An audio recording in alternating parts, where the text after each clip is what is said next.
কি গোপাল, তা আগামীকাল যে প্রদর্শনী, আয়োজন কত দূর? এই তো মহারাজ, প্রদর্শনীর জন্য সব অস্ত্র সাজানো হয়ে গেছে। এইবার শুধু আগামীকালের অপেক্ষা। বাহ বাহ বাহ! তা প্রহরীরা, তোমরা তাহলে ঠিকঠাক করে পাহারা দিও। আমরা তাহলে আসি।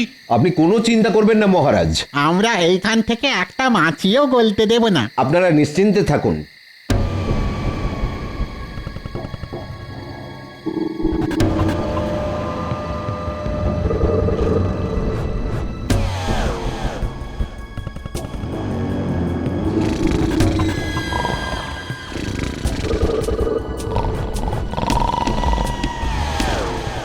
ওই দেখুন মন্ত্রী মশাই, প্রহরীরা ঘুমে ঢুলছে।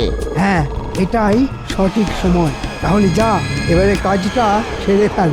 আপনি কোনো চিন্তা করবেন না মন্ত্রী মশাই, আমরা এই যাব আর ওই টুকুস করে আসব। হ্যাঁ, হ্যাঁ, আর এই অস্ত্রগুলো নিয়ে কাল সকালেই পৌঁছে যাবি সাহেবদের কাছে। আর তারপর শুধু মোহরই মোহর।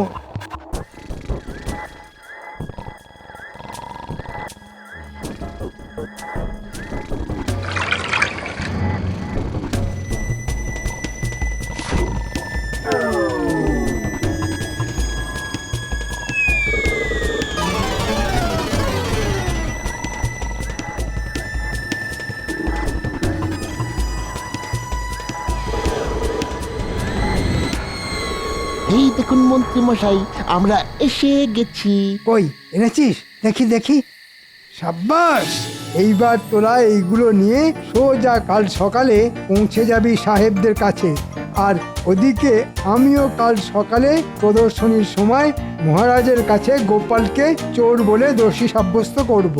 এরপর বুঝবে গোপাল আমার পিছনে লাগার ফল। বাবা বাবা, মন্ত্রী মশাই আপনার কি বুদ্ধি! তাহলে এবার তোরা যা, আর সাহেবদের কাছ থেকে মোহরগুলো নিয়ে কালকে আমার বাড়িতে চলে আসিস। সেখানেই আমি তোদের বকেয়া বুঝিয়ে দেব।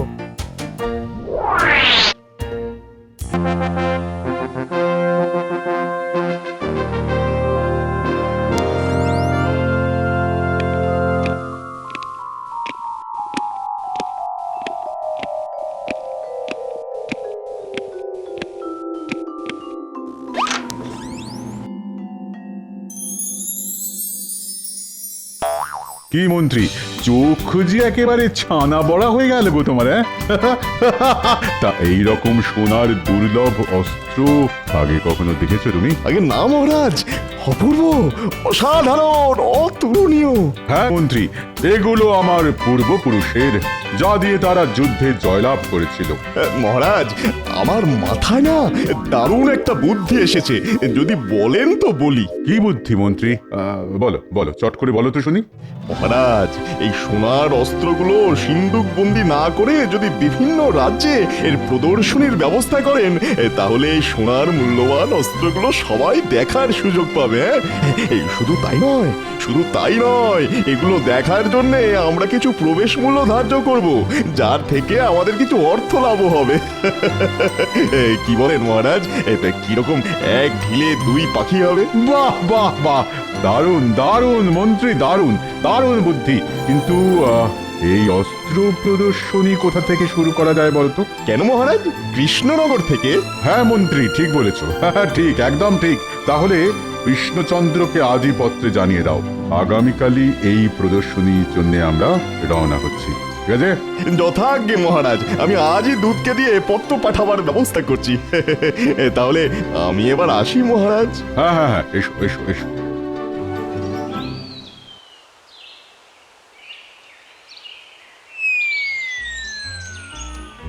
বলি, দেখেছো বুড়োর কাণ্ড? কি সুন্দর পায়ের ওপর পা তুলে বসে আছো। বলি, শুনছো? এইরকম টেকো মাথায় হাওয়া না লাগিয়ে আর ভুঁড়িতে হাত না বুলিয়ে সংসারে টুকিটাকি কাজে হাতটাও তো একটু লাগাতে পারো নাকি? তা আমি তো এই হাতের কাজটাই করছি নাকি? মলজা, বলি এই নারকোলটা যে আনলে বাজার থেকে নাড়ু করার জন্য, তা এইটা ছাড়িয়ে দেবে কে শুনি? ও বাবা, এই সামান্য একটা কাজের জন্য এত চটপাট? তা দাও দেখি।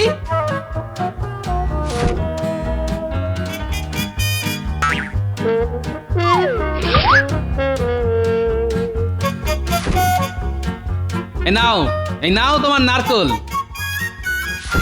তা কি গো চললে যে বড়, তা খাবারটা কে খাবে শুনি? এসে খাবো, চলে গিন্নি। বাবা, এই মানুষটাকে নিয়ে আর পারা গেল না। ধুর ধুর ধুর ধুর ধুর ধুর।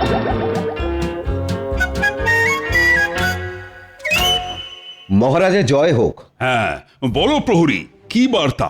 মহারাজ, খাম্বাজ রাজের দূত এসেছেন বিশেষ একটি পত্র নিয়ে আপনার সঙ্গে দেখা করতে। আহ, তা যাও, তাড়াতাড়ি তাকে আমার কাছে নিয়ে এসো। যথা আজ্ঞা মহারাজ। মহারাজ, খাম্বাজরাজ আপনার জন্য এই বিশেষ পত্রটি পাঠিয়েছেন।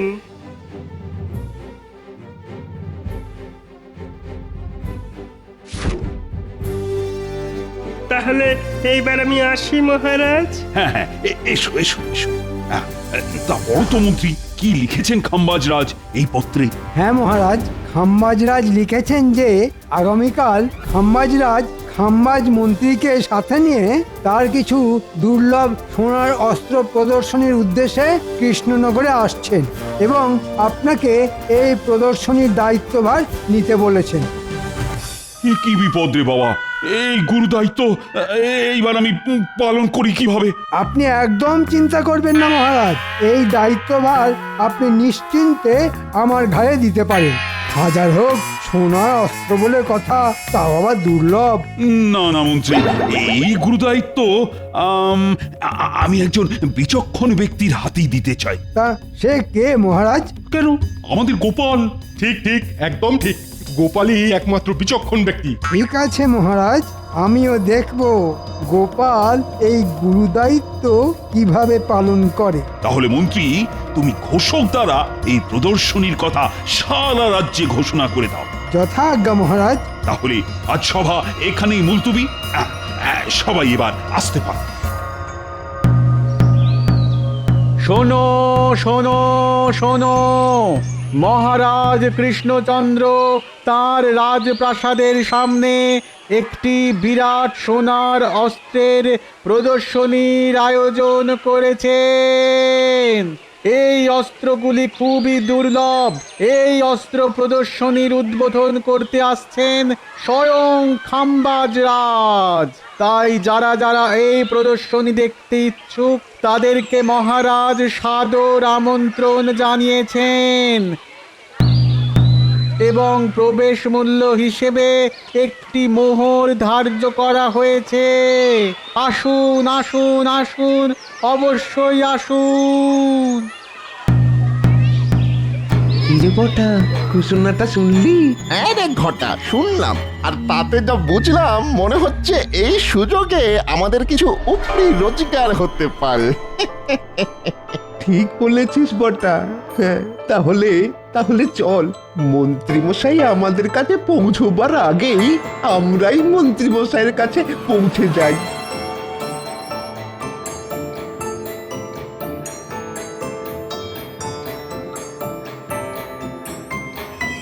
মন্ত্রীমশাই, তো কি? আরে এই যে মেঘ না চাইতেই জল। আয় আয় ভেতরে আয়, আমি এক্ষুনি তোদের কাছেই যাচ্ছিলাম। দেখলি ঘটা, আমি তোকে বলেছিলাম না যে আমাদের একটা উপরি রোজগারের সুযোগ আসছে। কি এত ফিসফিস করছিস? শোন, একটা কাজ আছে। হ্যাঁ হ্যাঁ হ্যাঁ, বলুন বলুন বলুন। আশা করছি মহারাজের ঘোষণা তোদের কানে গেছে। হ্যাঁ হ্যাঁ, তা আবার যাবে না। তা কি করতে হবে বলুন? শোন, তোরা আজ রাতে আমার সঙ্গে ইংরেজ সাহেবের কাছে যাবি, আর সেখানে গেলেই জানতে পারবি তোদের কি করতে হবে। তাই রাতে আমার বাড়ি চলে আসিস। আচ্ছা মন্ত্রীমশাই, আমরা তাহলে আসি। হ্যাঁ, আয়।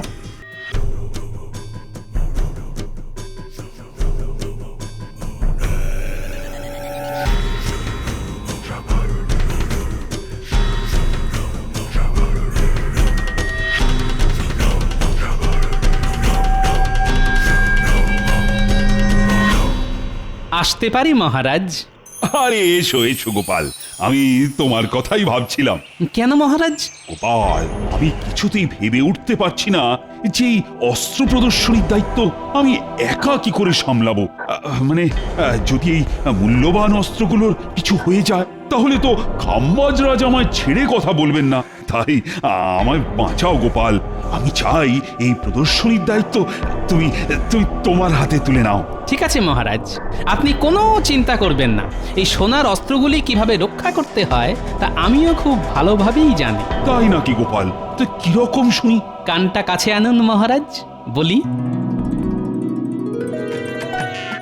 বাহ বাহ বাহ, দারুণ বুদ্ধি তো।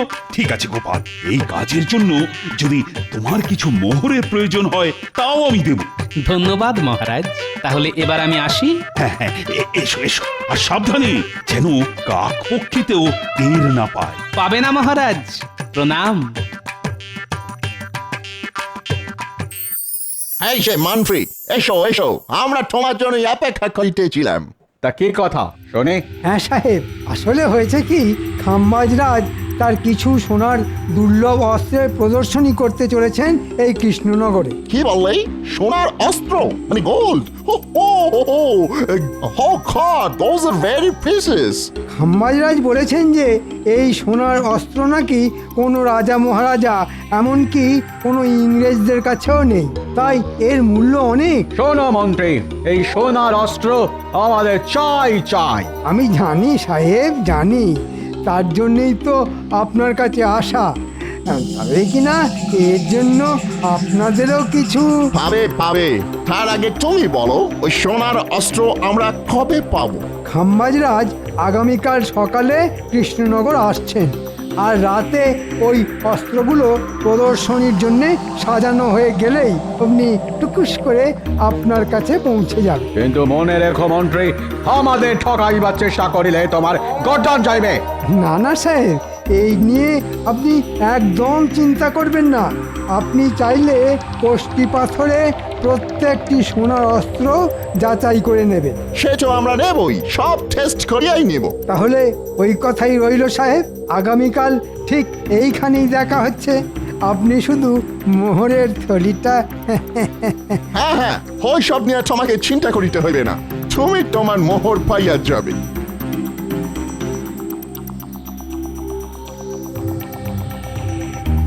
তাহলে মন্ত্রী মশাই, এই চুরিটা আমরা কি করে করব?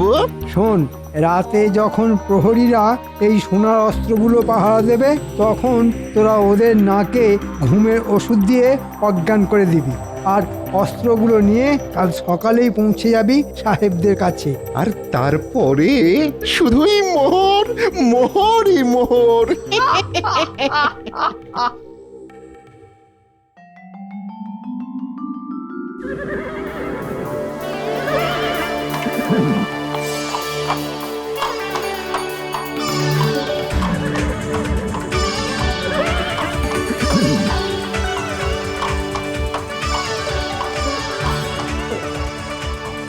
আসুন আসুন খাম্বাজ রাজ, আসুন আসুন। তা প্রদর্শনীর সব ব্যবস্থা ঠিকঠাক হয়েছে তো কৃষ্ণচন্দ্র? হ্যাঁ হ্যাঁ খাম্বাজ রাজ, সেসব নিয়ে কোনো চিন্তা করতে হবে না। গোপাল সবকিছু নিজের হাতে পরিপাটি করে ব্যবস্থা করেছে। তা সুরক্ষার ব্যবস্থা কেমন? হাজার হোক সোনার অস্ত্র বলে কথা। হ্যাঁ না না খাম্বাজ মন্ত্রী, এই অস্ত্রগুলো সুরক্ষার জন্য ইতিমধ্যেই আমি প্রহরী নিয়োগ করেছি। বাহ বাহ বাহ, এই না বলে কৃষ্ণচন্দ্র, তোমার এই দায়িত্ববোধ দেখে আমি খুবই খুশি হলাম। আর তাছাড়া আমাদের গোপাল তো আছেই। হ্যাঁ মহারাজ, তাহলে এইবার ভেতরে আসা হোক। হ্যাঁ হ্যাঁ হ্যাঁ, চল চল। হ্যাঁ গোপাল, সব ব্যবস্থা ঠিকঠাক হয়েছে তো? সামলে নিও কিন্তু। হ্যাঁ হ্যাঁ মহারাজ, ওসব নিয়ে আপনাকে একদম চিন্তা করতে হবে না, আপনি নিশ্চিন্তে থাকুন। এই এই আস্তে আস্তে, একদম ঠেলাঠেলি নয়, সবাই সবাই দেখতে পাবে। দেখেছেন মহারাজ, আপনার এই প্রদর্শনী দেখার জন্য কত ভিড় একেবারে উপচে পড়ছে। হ্যাঁ হ্যাঁ মন্ত্রী, তুমি ঠিকই বলেছিলে। তা খাম্বাজ রাজ, আপনি খুশি তো? হ্যাঁ হ্যাঁ হ্যাঁ, খুশি খুশি খুশি। এত ভিড় আমার তো কল্পনারও বাইরে কৃষ্ণচন্দ্র। তাহলে খাম্বাজ রাজ, এবার যে এই প্রদর্শনীর উদ্বোধনের সময় ঘনিয়ে এলো, আসুন। হ্যাঁ হ্যাঁ গোপাল, চল চল।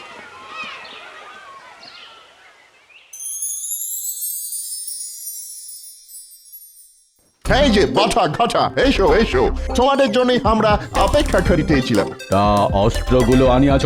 হ্যাঁ সাহেব, আপনি আপনি সব মিলিয়ে নিতে পারেন। তা তো নিবই, আর তার সঙ্গে এও যাচাই করিয়া নিব যে এগুলো অরিজিনাল গোল্ড কিনা। সে তো নিশ্চয়ই সাহেব, আমাদের ঘাড়ে কটা মাথা যে আপনাদের ঠকাতে যাব। বাহ বাহ তোমাদের কথায় আমি খুশি হইলাম, মানে আমরা খুশি হইলাম। তা এই শেখরা, এগুলো ভালো করে যাচাই করে দেখো তো, এই গোল্ডগুলো অরিজিনাল তো? ও আগে নিশ্চয়ই হুজুর।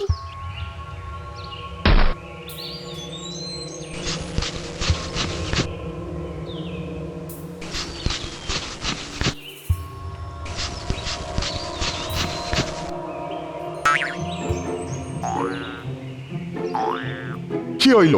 তুমি এইভাবে একবার আমাদের মুখের দিকে একবার ওদের মুখের দিকে তাকাইতেছ। What happened? সাহেব কি আর বলবো, এই মরকটগুলো আপনাদের ডাহা ঠকানে ঠকিয়েছে। কেন, কি হইয়াছে? সাহেব এগুলো সব পিতলের। হ্যাঁ হ্যাঁ পিতল। বাট কি এত বড় সাহস তোমাদের যে সোনা বলে পিতল গচানো? এই মাটি করেছে, এটা কি হলো রে ঘটা? মাঝখান থেকে মন্ত্রী মশাই আমাদের এইভাবে ফাঁসালো। তোমরা জানো যে আমরা এক্ষুনি তোমাদের গুলি করিয়া মাথার খুলি উড়াইয়া দিতে পারি। বাডিস কাউন্ডালস। ক্ষমা করে দিন সাহেব, ক্ষমা করে দিন। আমরা আপনাদের ঠকাইনি, বিশ্বাস করুন আমরা আপনাদের ঠকাইনি। তা করিলে তোমার টিকিও খুঁজে পাইবে না, সেটা নিশ্চয় জানো তোমরা। আমাদের তো মন্ত্রী মশাই আপনাদের কাছে পাঠিয়েছিল। হাই, তোমরা সত্যি বলিতেছ? একদম সত্যি সাহেব, আমি আমার বাড়ির গিন্নির দিব্যি খেয়ে বলছি। চলো তাহলে চলো, আমাদেরকে তোমাদের মন্ত্রী মশাইয়ের কাছে নিয়ে চলো এখনই। হ্যাঁ সাহেব, চলুন চলুন।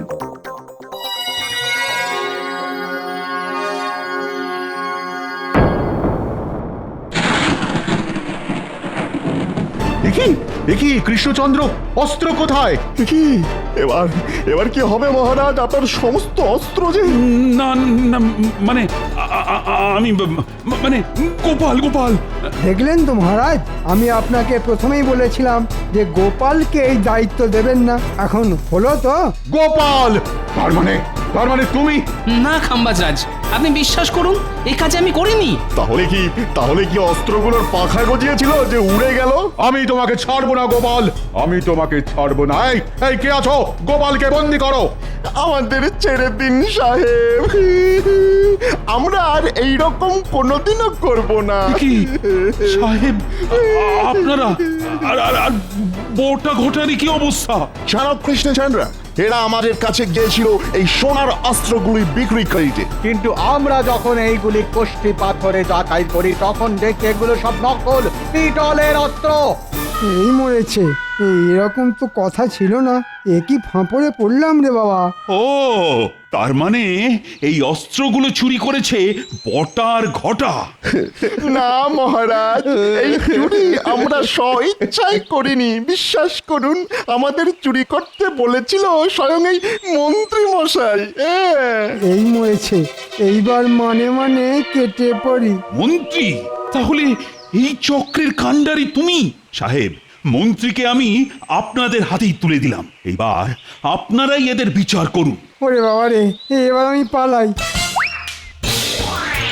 পালাবে না মন্ত্রী, দাঁড়াও দাঁড়াও, আমাকে ছেড়ে দিন মহারাজ, আমাকে ছেড়ে দিন। আমরা তোমাকে ছাড়িবে না, আমাদের ঠকানো। I shoot you, stop stop. ছেড়ে দিন সাহেব, ছেড়ে দিন, আর ঠকাবো না। উড়ে গেছে মহারাজ, এই সাহেবদের হাত থেকে এবারের মতো আমাকে বাঁচান। কিন্তু কৃষ্ণচন্দ্র, আমার সোনার অস্ত্র? কোনো চিন্তা করবেন না খাম্বাজরাজ, সেগুলো সব সুরক্ষিত আছে। এই ন্যাপলা গুলটে, নিয়ে আয় তো থলিটা।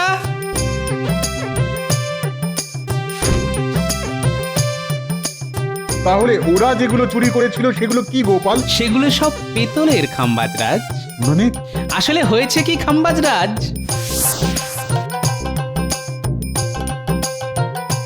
আরে গোপাল দাদা সে তা কি মনে করে পিতলের বাসন তৈরি করার আছে বুঝি?